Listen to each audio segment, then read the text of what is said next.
Hello, hello, hello. Good morning, good morning, good morning. For you always know this is the day that the Lord has made, and I will rejoice and be glad in it. My husband is out working in the yard, so let's go out here and see what he's doing today. How are you guys doing? I hope y'all are having a great day. Um, Knee kind of hurting a little bit, but like my left leg, but other than that, I'm okay. I'm gonna be all right. I'm gonna be all right. So I want to go out here and see what my husband is doing. I'm gonna give him another hat because the hat he has on is one of his hats that he wears when he goes somewhere. You know.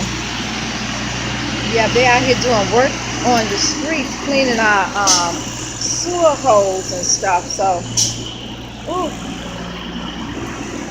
they're cleaning the sewers, so you see a whole lot of stuff going on my street today. Wait a minute.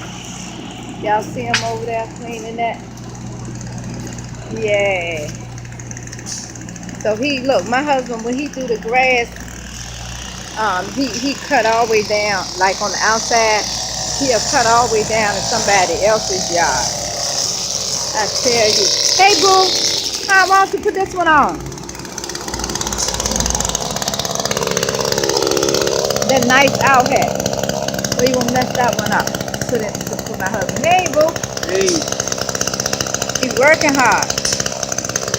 You ain't got to tighten it up a little bit. Let me see if I can turn the camera around to him and let y'all see him working. what are you looking at? I don't know, smelling them dog stuff. I was trying to see if I could turn it around, but Unique told me a way I could turn it around, but it's not doing it. Oh well, so I guess I'm gonna have to do it like this, guys. Yeah, so this is what's happening in our neighborhood. My husband getting it together. Like he down here on the other people's land right here. On the lot. I'm doing it. Now he's getting ready to go in front of our house. Yeah, I tell you, I thank God for my husband, y'all, because I used to do all of this years and years ago. But now God sent me. But they say I'm a helpmate. But I tell you, he helped me make it. That's my provider. Come here, Marco.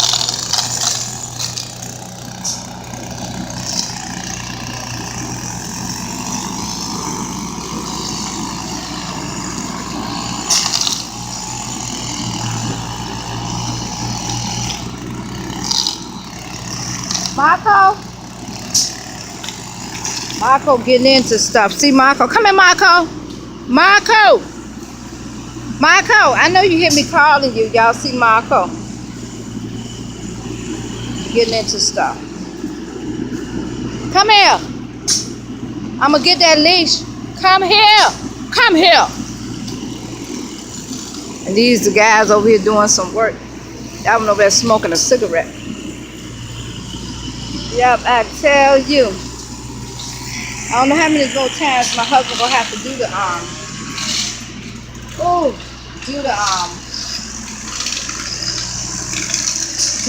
yard because fall is coming in. That's why I have this little jacket on. So I don't know how many more times he's gonna have to do the yard. See, he over there in somebody else's yard. Look at him. Yeah, he a good neighbor. See what he does? He'll cut the outside of it, right? And they're responsible for the inside. But I tell you, this girl over here, she's young, and she has the stuff, but you need to really pay somebody to cut her grass. Yeah, it's kind of warm, but it was kind of cool when I was out on the back. Yeah, I tell y'all. So here he comes.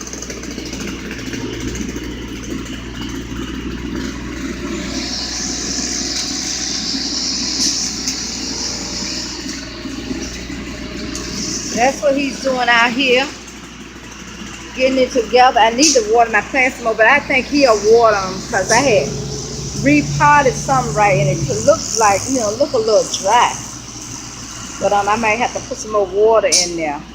And this one, I don't know what this one's doing. I'm gonna get the scissors and cut these dead pieces off because I see it's still coming up right up in here, and down to the bottom it still looks good. I redid this one. This one looks better than that one over there. So this one looks better.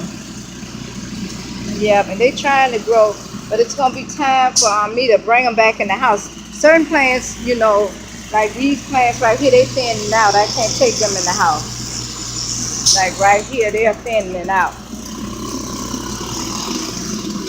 But like these ones, they doing real good right here. See these ones? They're part of the ones that's over there. And see how pretty these ones are? They're real pretty and green. Yeah. Yep, I tell you. So these are my plants. My snake plants, they trying to grow. They was real small.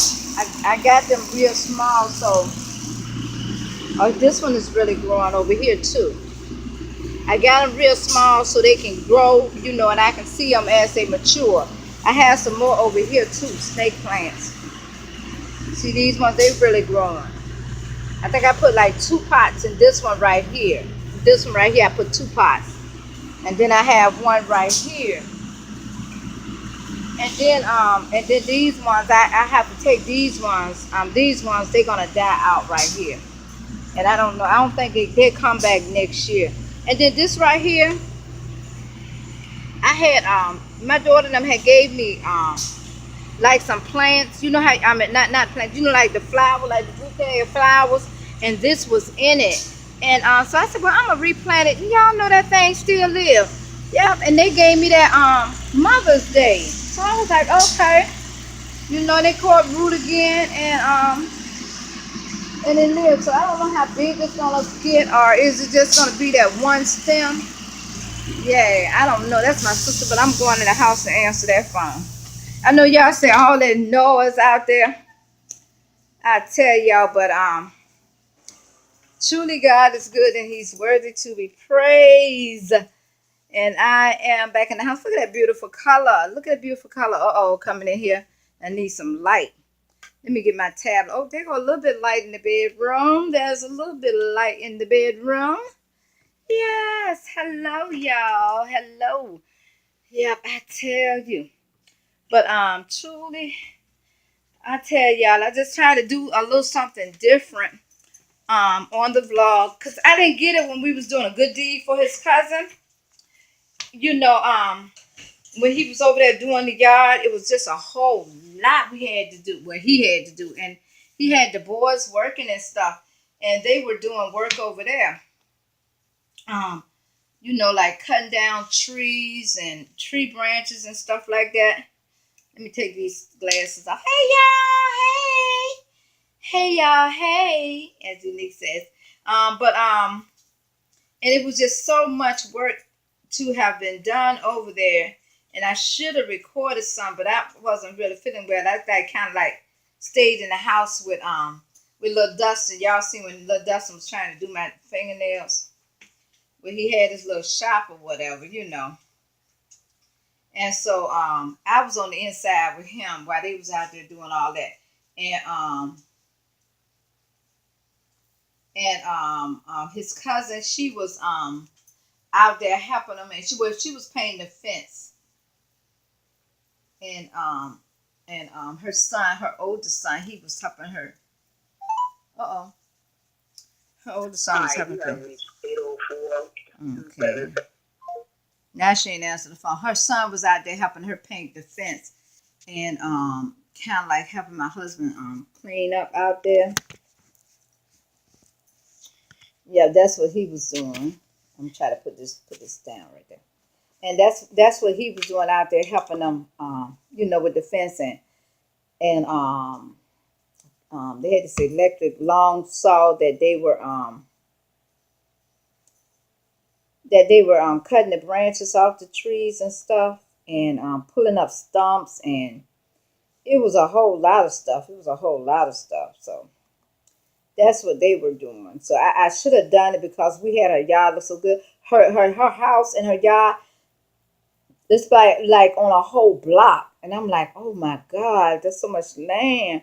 And I told her, I said, girl, well, we're gonna have to have some more cookouts out here, because I remember we used to have them cookouts over her house. And I told her that we was gonna have to have those cookouts. Hi, you have reached 804. Now my thing going to thing. It might be my mic can't get on here because I'm on the phone. I usually could answer somebody calls when I'm recording, but I'll call her back. Yep. I tell ya. Unique said, asked me, was I cooking for Thanksgiving?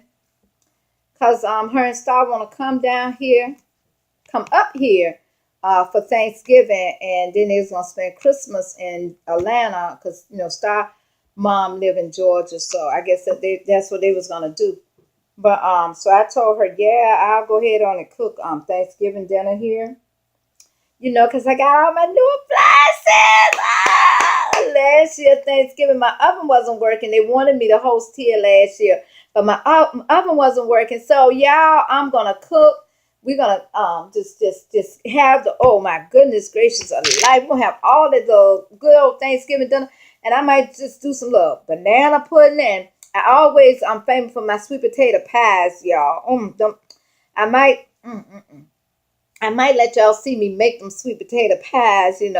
But oh my God, and I mean I just can't really do it. I can't even really do it like up in here, because I've been ate the whole two pies myself, and Stanley probably got like two pieces. Now with the cakes that I just do the box cake because I can't do no cake. But Stanley, he loved cake, so I don't really get to eat the cake too much. But the pies, boy, and with some whipped cream, I have my own special recipe, boo.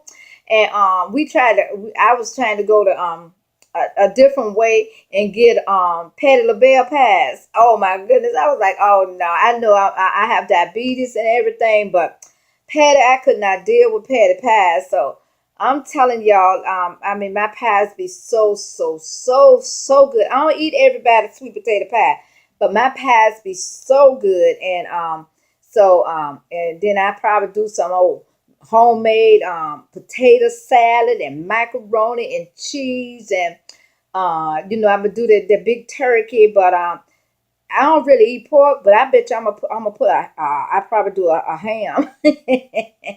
Yeah, I tell you, and I put my ham, and I put some cherry 7 up inside of it, inside the pan that I cook it in. But I do mine all the way through the oven, and put some 7 up cherry 7 up in it. And then I put my brown sugar on it to make my glaze and stuff. And then I take me some pineapples and put in there, and put the little toothpicks in them, and cook that ham. Talking about something be good. I tell y'all, and candy yams. Oh my goodness gracious alive! I can make them candy yams, and I do one side with pineapples in it, and then the other side with nothing in it, with nothing on it. And I tell you, I did the yams for my daughter Thanksgiving dinner last year, and they tore those yams up. So, and my collard greens and my kale greens together, and whatever else stuffing, homemade stuffing, y'all. I'm trying to tell y'all, it be something to die for. That's how we eat it. And our Thanksgiving. And some more other little sides and stuff. So I would be having it here. I don't know. My husband, he was like okay with it, because we usually like a go to either my brother-in-law's them house, for Thanksgiving. So since Unique is not coming here for Christmas, y'all, I'm gonna fix my hair. All right, so that thing just shift. And so, like, sometime for Christmas, we'll like spend half of the day here with my daughter now, and then we'll go to my brother-in-law house. But since Unique ain't coming, we might just go to one of my brother-in-law's house. So I guess that's what we'll do.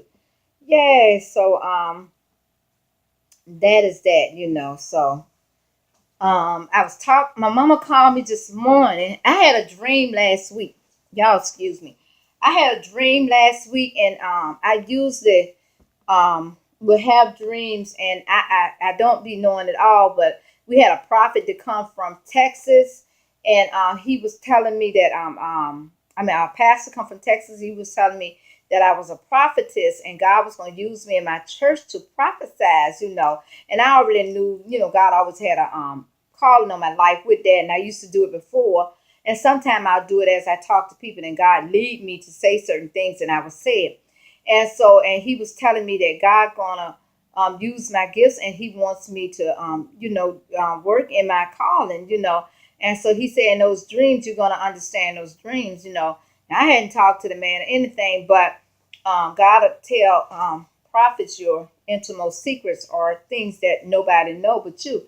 And I have been having dreams, and I couldn't understand them. And He said that God will give me the understanding of my dreams. So I was like, okay. So last week, I think the weekend, I had a dream. No, when it was Friday, I had a dream. And I told my husband, I said, I don't know, we might have to be going to Florida. He said, why? I said, because I see the family getting together. He said, well, it might be like a family reunion or something like that. I said, the family is getting together, and it's on my dad's side of the family. And I just had told him this Thursday, I believe Friday. And he was like, it probably ain't nothing. Probably y'all just going to get together, whatever. But my mom called me today and let me know that my auntie died. And one of my uncle's wife, she passed. And y'all know she's living New Jersey, and her daughters moved her back to Florida. And and y'all know that the hurricane was there, right? So during the hurricane, I don't know if she drunk something or whatever, because my mama said the water's not good. And so they put her in the hospital during the hurricane. Now y'all know what was going on with the hospital. They probably weren't doing the proper thing because it was trying to evacuate people, and they had people everywhere, whatever. Well, during the hurricane, my aunt died in the hospital. So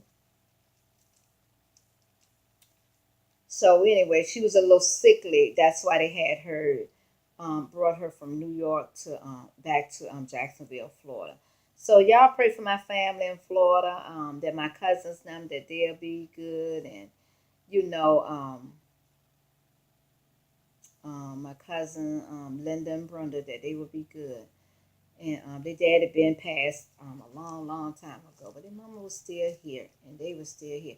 Then I think also I met one of their brothers that live in Florida, and I didn't know, when we went to my grandmother's 100th anniversary, birthday party when she had turned 100, and they had a big party, so I saw them then, and then I met his other son. And so and met their husbands and stuff. So God is good. So life goes on. We have a birthday and we have a death day. That's why I said we have to get our lives in order and get ready, because we never know the day, nor the time, nor the hour.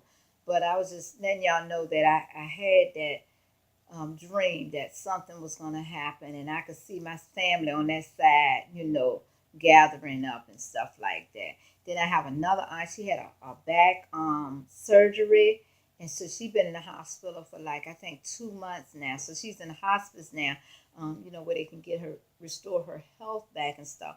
So they said my mama told me that they took the things off of her head so she can move her little head a little bit now, but then she still had a thing on her neck, from the back surgery. She had been suffering with it for a while. So I want y'all to one of my favorite aunts, called a Cookie, and I used to stay at her house a lot when I used to live in Florida. Although my mom and dad wasn't together, my people on my dad's side, they would come get us. My grandparents would take us over my grandmother's house, and she died last year, 101, and they would take us over my aunt Ray house, and she's still here, and she had two boys. And then they would take us over our aunt Lorraine house, which Lorraine, she's gone, God rest her soul, and she had a big family. I think she had about 9 children or something like that. And we would go over her house. And then my dad, when he came back to Florida, he would get us and take us over his house with his new wife, and stuff like that. Whew, this wasn't the one he was with when he married my mama. This was another one. And guess what her name was? Her name was Wanda.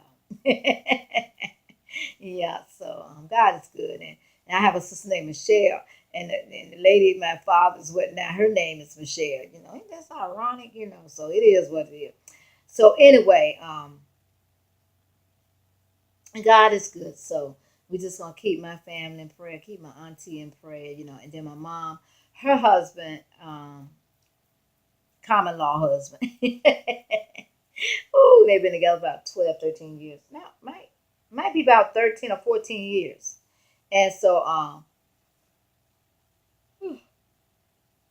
no, excuse me. And so he's, I think I mentioned that he's with cancer. And we found out on last Wednesday that they have to stop his chemo. The chemo that they were giving him, Wednesday before last, they had to stop his chemo. The chemo that they was giving him is supposed to just, he's supposed to have it from 3 months to 6 months, and he had a whole year. And so anyway, and it wasn't helping. The cancer have spread. It started from his he had was that cirrhosis of the liver from drinking, and it started, and then he smoked also. Then it went to he had it in his lungs, and now it has attacked his whole body. And she said he's sleeping longer. He's always tired and stuff. So he lived over the time that they gave him, because they gave him 3 months to 6 months to live. And I think August was a year, and now we are in September. So so I don't know how his eating habits are, but she says he eat good, but he's in a whole lot of pain, but he don't really want to let her know. But she, I told her, just by him laying in the bed longer than he normally do, he's going through. So y'all pray for him, and everything. So that everything, go, I mean, it's in God's hands, it's in God's will. That's why, we have to get ourselves together, child, boo, y'all, because we don't know the day nor the hour, and we don't know what may hit us. We just don't know. So I was just, lifting up those people. And then also I was ministering to someone on yesterday, one of my aunties and stuff. She there we go. She had been molested as a child, and then was raped in a pool as a teenager, and then she got into an abusive relationship, and everything, and it was a marriage, and so she kind of like came out. Well, she been helping people, telling her story for a while, into group sessions and stuff like that. But she decided to come on Facebook, which one of the ladies that she do her group sessions with, and it says the name of it is "You Don't Know My Story." And so anyway, so she had her to come on and talk about her story. So little bit, the family then got upset talking about the family name and this and that and the third, and nobody called her and said, "We sorry it happened to you." Now this is what, when I was talking to her, they didn't say, "We sorry it happened to you. Is there anything we could do to help you continue to get through this?" And which she said, she's through it because because she had gotten counseling and everything, for it. And so she y'all, I'm leaning on the countertop. I don't know why I'm just a yawning. So she had gotten counseling for it and everything, but it hurts her so bad that her family is not standing with her. And so I was able to minister to her, about the different situations and about your family, and where it says in the Bible, it says where your mother and your father, when your mother and your father leave you, or your sister and your brother leave you, your friends or whatever leave you, then the Lord said He'll take you up. You're never alone, And she was telling me that her mom was like, you keep the family together, and she's the baby. the baby of the family, and she has been trying and getting little different things going on, sending emails out or whatever. So she was just kind of hurt. I said, remember the story about Jesus? When he was preaching, his own received him not. And I said, and sometimes that's how it be. Nobody's thinking about your hurt or your pain. It's just thinking about the family name. Because that's what they did to me. And I told her that I had came out, with what happened, in my life, and some stuff that happened. And she went so far as to say, that it wasn't just one person, it was other brothers and stuff. And I was telling her how people just sweep that dirt up under the rug and then throw the rug over it and cover it up. But if you kick that rug and that rug, move out of its place, you're going to see that dirt. But they try to hide it. So now the rug has been pulled up and the dirt has been revealed. And so anyway, she was like, she was just going through, and she was a little upset. So I was telling her that one day the Lord said to me, I had a pastor that was doing some things, and it really got me because I didn't, you're supposed to be my mentor, and I see you doing something that is not of God, and I was, I had church hurt, I was like, I just couldn't understand it. But the Bible says, for all have sinned and come short of the glory of God, and he without sin cast the first stone. So I could not cast a stone at her because she, fell short. And then when I really looked at it, it was like, it was on different parts, how you out here ministering and stuff, and God has called you, and you're traveling from place to place, and God has called you to do a job, and your covering is not with you. It's your house is not in order. Your husband's supposed to be covering you, and your husband is somewhere else, and you're not being covered. So you fall into different things. But when I was hurt about it, God came to me and said to me, forgive them, for they know not what they do, but forgive them. And God said to me, he said, you know why you hurting about this? And I was like, why? And he said to me, because your eyes was on her. You were looking at her, and your eyes were not on me. That's why you're hurting so bad. If your eyes was on me, then you would not be hurting. And I thought about that thing, and I was like, oh my God, for all have sinned and come short of the glory of God, even me myself. And it tells us in the Bible, don't cause your brother to stumble, But and when God said that to me, I was like, whoa, wow.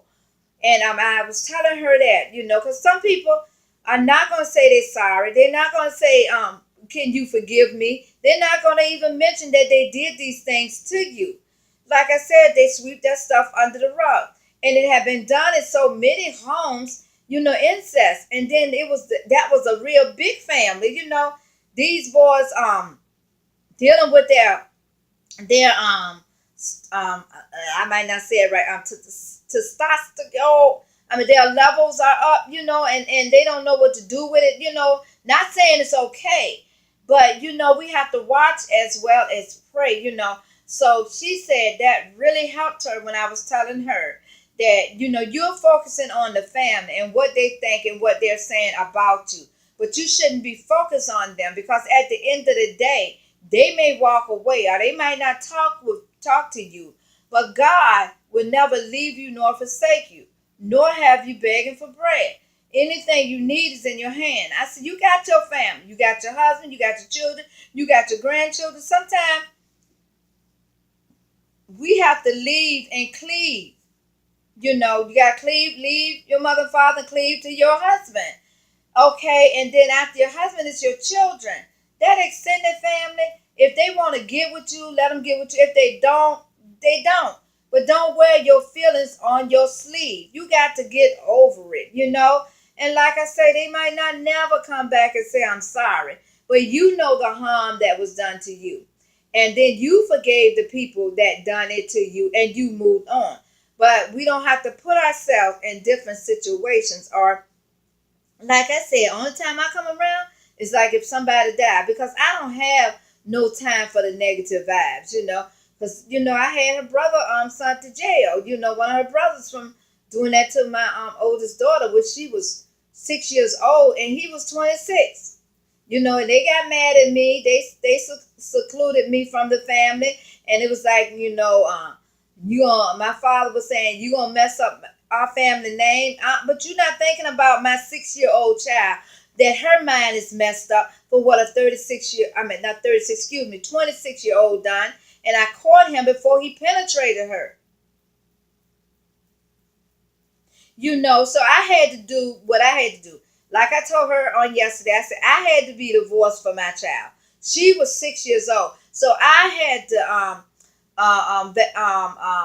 vindicate for my child. I had to be her voice, and my child, she remembered right to this day how it went down and how we went home and how the family came and got me and took me to the police station, asked me to drop the charges, and I was like, no. Even my mama was like, drop the charges. This is my family. And I'm like, okay, I know my mama had to stand with her husband, but I had to stand with my child. And I told my mom, you less of a mother if you think that I'm going to drop these charges. And I walked away crying and had someone call the church, and we were having church at that time. And the deacon picked us up and took us back to church, and they started praying for those babies. And so, but me and my mama is cool now. Some different things happen with me. With my mom boyfriend. And one of them, she happened to marry. And it was different things with her boyfriends trying to come on to me, and call me and put their hands where they wasn't supposed to put it. And I told my mama, and my mama, one time she just wanted to cut her wrists and stuff, because she loved that man, And so, God rest his soul, But and I was kind of like wondering, did my mom believe me? Did she believe me?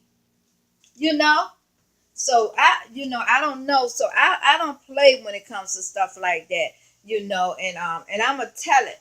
If somebody abusing me, I'm gonna tell it. You hit me, I'm gonna tell that you hit me. I'm gonna tell that you abusing me. Yeah, I was in a bad abusive relationship, and every time he hit me, I told it. I went down there and took a one out on him and everything. This man was 6'7", almost he was 300 and some pounds, tall guy, and here I am 5'2", weighing about a wet 20, and you gonna just beat me up and just do me all kind of ways. And I told it, and I told it, and I told it. And the police, they act like they didn't want to work with me. My pastors and all of them went down there, and we got it started. And I had to wear one of those necklaces that you can push when he get close to you and the police come. They had to monitor my apartment and everything. He would see me and he would chase me down in the street, and I could be in my car and my windows would be up, but then I got that I didn't close my sunroof, and he came through that sunroof and said, bam, caught me between some cars. Nobody helped me. And I had to go to my sister's house, and I seen the police, and she rode with me to my sister's house, and we went to the police station to take a one out on him. I remember the times when we were in a car, and he was like, we was in my apartment, he was like, you gonna take me to work? And because he had did something to me, so he thought I wasn't going to take him to work, and he worked a long way from where we were living at. And I was like, yeah, I'm going to take you to work. He said, if you don't take me to work. And y'all know those big old forks with the little sharp blades on the where you can dip down in your food, the big forks, and test your food with and stuff. Or anyway, he had one of those, and he said, if you don't take me to work, I'm going to poke you and poke you and poke you. So I'm taking him to work, and stuff. And then we get to the gas station, and he asked me again, are you going to take me to work? I said, look, I'm going back home because ain't nobody got time for this. And he said, "You remember what I told you to do?" So I was taking him to work, and so he was just fussing with me, and he was he was like hitting on me in the car. So I was on the highway, on the I guess it was like, I guess it was be like a little highway. Let me see, what would that be? It's like a highway, where they got the stores and stuff on each side or whatever. And so we were going down, it was called Burnham Avenue, and we was going down that street, and I was taking him to work, and so I tried to get out the car, and he was so tall that he put his foot on the gas, and my foot is dragging, and my leg is caught up in the door, and I have marks on my legs right to this day. And he took the car and drove it from his side and took me behind some excuse me, y'all, some warehouses, and he began to smack me. Bam, bam, bam, bam, bam, bam. And so, I would try to be hard and wouldn't cry or anything. And then I just started saying, and start praying in tongues, and asking God to let me get back to my kids. So after he finished smacking me, I went to his job, drove him to, he said, "Bitch, drive me," oh, excuse me, y'all, "drive me to your job," and my job. And I drove him to his job, and he got out the thing, and I said, "He just hit me, he just beat me up, he just beat me up." So I went to the police station and took out another one on him. Then it was another time I told him I couldn't deal with him no more. He just had to go. Don't never come to my house no more, and stuff like that. Wasn't living with me, but he would drop by, and I was like, you got to go, you got to go, and everything, and he was like, would take me to my sister house. So I was taking him over his sister house, and we got in the alley, and he took me, and he pulled me and pulled, like, the like split of the seat of the car, and he bent my back on the seat of the car. And so I wouldn't say nothing. Then he pulled me out of the car and took and started beating my back up against my car. And then it struck a nerve, so I hollered out and I screamed. I was like, "Ah!" And people could hear you in the alley. So when I did that, he dropped me. Okay, I ran back to the driver's seat of the car because he was driving. And I pulled the seat up real fast, and the keys was in the next seat. So I put the keys in the ignition, and I got in that car, and he was trying to find something to throw at me or throw through my window of my car, and I went right in the police station was just like a couple of blocks away, and I did another charge. So it was so much stuff that he had did to me. I could be sick and talking to my girlfriend. I went to get some medicine, and this is my husband now cousin. Went to get some medicine from her, and all of a sudden he would drive these different cars, and he come in there with this big yellow car, and stuff. And I don't know how he knew I was up there, but his family used to tell me, or either he was stalking me. That's what he was doing. He was stalking me, and I was out there talking to her, and he jumped out the car for the fight on me, and she said, "You better not hit her. You better not hit her." And so anyway, my daughter saw him, and she came out. The oldest daughter saw him, and she came out the car and said, "Hey, yeah, bo shande de bo shit. Hey, K bo shande. You will not hit my mama. You will not touch my mama." And see, my kids never saw him when he did this, but my daughter saw him this time. And so my girlfriend stood in front of me when he tried to hit me, and he smacked my girlfriend in the face, and his fingernail went through her eye. And when she went to go get her gun, he had took off, and before the police could get there, he had took off because he's like, he be running like a bat out of, as my pastor saying, church Hades. He be running. I mean, he be gone. He be ghost. And it took him a long time for to get him. And at one time, I took my child to her father's house, and for Christmas, and I was waiting for some money to come because I had to get assistance at that time because I was sick. And the money had came in. When it came in, it was a lot because it was like 3 months behind. So when it came in, it was a lot. So I put the money in my bank account. He was like, "You got some more money." He was smacking me around. "How much money you got?" And I wouldn't tell him. And he was like, "You took your daughter over there to her dad's house. What did y'all do?" And stuff. And my daughter's daddy was with somebody. So he smacked me real hard. I was coming to the hall, through the hall of my apartment. He smacked me in my face so hard, my head, boom, hit the wall. and blood started shooting out of my nose and stuff. And then I was crying, and he would always get on his knees and say, I'm sorry, I'm sorry, I'm not going to do it again, I'm not going to do it again, please forgive me, don't tell nobody I did it to you, don't tell nobody I did it to you.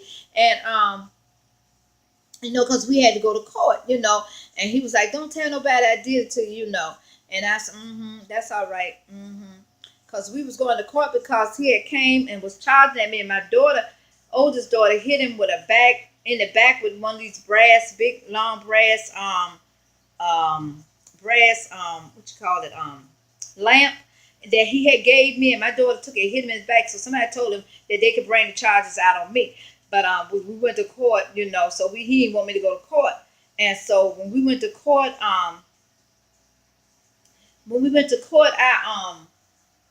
I did when we went to court, ooh, y'all, I can't think. When we went to court, I told them that I didn't hit him, and he told him that that he didn't hit me at that time, and stuff. So it was something else. So anyway, so he was already locked up on drug charges. I'm telling y'all. So anyway, he had his little monkey suit on, and came through there, and he told him I hit him or whatever. And so anyway, I was able to. I had to go another time for when he had smacked me that time. But yeah, but it was just so many incidents. But yeah, he used to just get me and just do me so bad. And so he would, like, if I'm at a job or something, he would be in the parking lot. He would call me on my cell phone, and he would be at the parking lot blowing for me and stuff.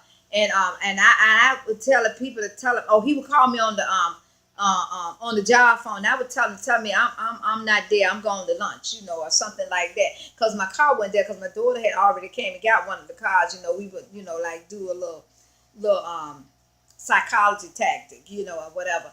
And she had already came and got my car. So he was, he had Cadillac. I told you he'd be having so many different cars. And he would blow out there and be blowing out there for me. And I wouldn't come out there, and I wouldn't come out there. He was stalking me on my job.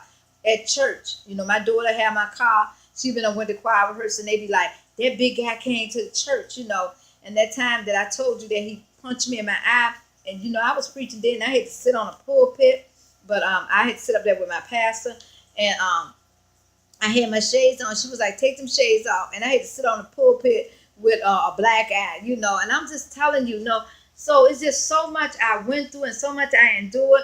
And every time I tried to get rid of him, he would come back. He had to smile. He had them bedroom eyes.